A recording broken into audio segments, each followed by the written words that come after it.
Mbappe is Real's #1 target. Title race is blown wide open. West Ham could lose their star duo, a transfer roundup, and today's Emoji Mondays all coming up in the next few minutes. As I'm your host, Matt Froelich, you are the OneFootballers, and this is the Daily News.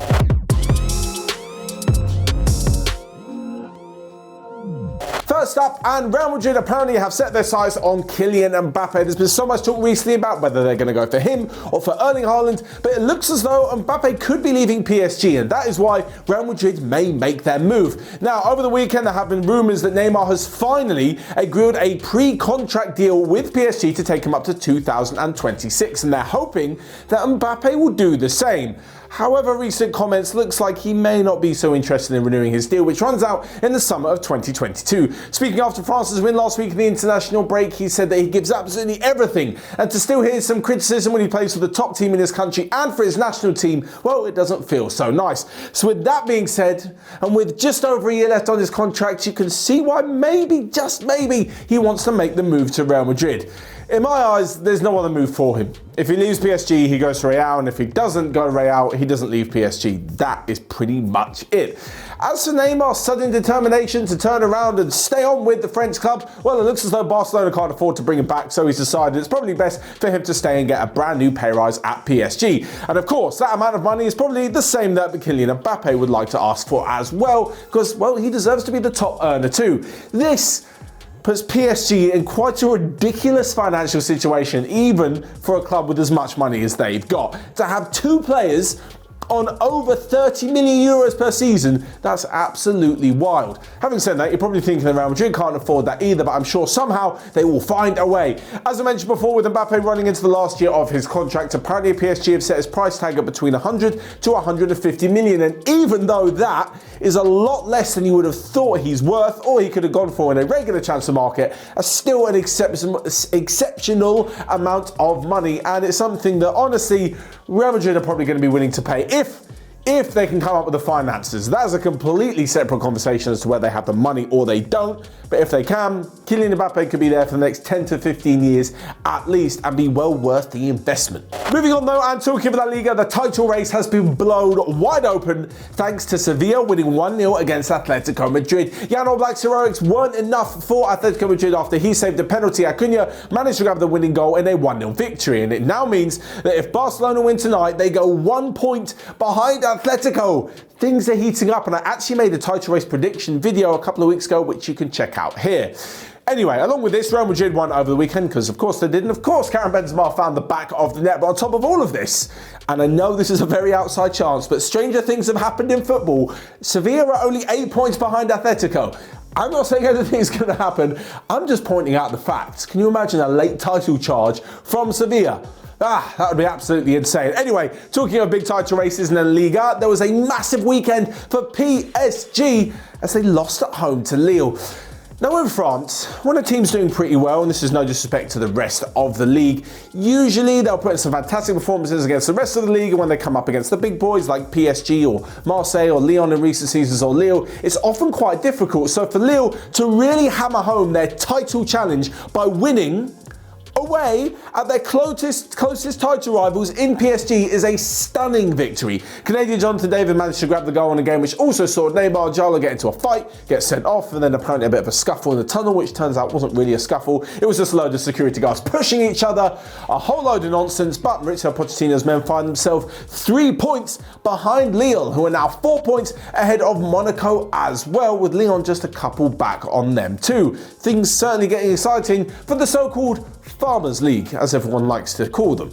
Moving on though, and to the Premier League, where West Ham United are a little bit worried about losing 2 of their star men. David Moyes, the manager, has said that of course they will have to listen to offers for Tomas, Soucek and Declan Rice in the summer, but he was kind of playing on their heartstrings and saying that they'd be nothing without West Ham. He was saying that Soucek was brought in to avoid relegation, Declan Rice was there last season where they were fighting relegation. They managed to avoid it, and now they're fighting for the Champions League places, and well, those 2 players and Jesse Lingard have the club to thank, apparently. That's according to David Moyes, and I'm sorry man, but obviously that is definitely going to pull on the heartstrings just a little bit, but it's not really going to stop them if a massive deal comes in. There have been rumours that Declan Rice is going to go for upwards of 80 million. Can't see that happening on a regular transfer window, never mind a COVID-19 pandemic hit transfer window. On top of this though, Tomas Soucek has had a fantastic season, and if Jesse Lingard continues his form, gets into the Euro squad for England, has a brilliant summer, you could probably see Manchester United taking him back and being like, you know what, we'll give you another chance. He's not going to get ahead of Bruno Fernandes, but he'd still be a little bit more of a respected player. Anyway, as for the midfield too, if West Ham get into the Champions League, and even if they don't, David Moyes has said that he still expects both players to stay at the club, but yeah, like we mentioned before, they may have their heads turned. Not only will the club have their heads turned with massive bids for the players, but both of them with a chance to move to a bigger team and on a hell of a lot more money may just be something too big to ignore. Next up then, in a quick round-up of the rest of the day's transfer news, with the likes of United and Juventus are still interested in bringing Ousmane Dembele to their respective clubs.